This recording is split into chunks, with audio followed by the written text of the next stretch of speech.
Hi everyone, quick end of semester reminder so no one gets caught off guard. Right now your focus is Module 8 and it's due on the normal schedule. Stay on pace and submit everything on time.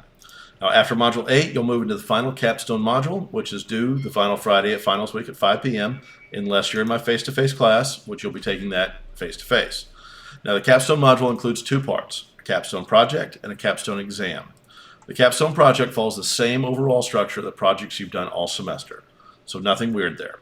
The Capstone exam is cumulative. It assesses your understanding of the course objectives across all previous modules.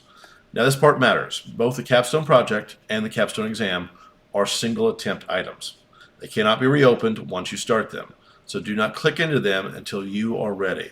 Before you begin, make sure your technology is working, make sure your internet is stable, make sure you have enough uninterrupted time to finish. You're in the home stretch. Stay consistent and finish strong. Bye guys.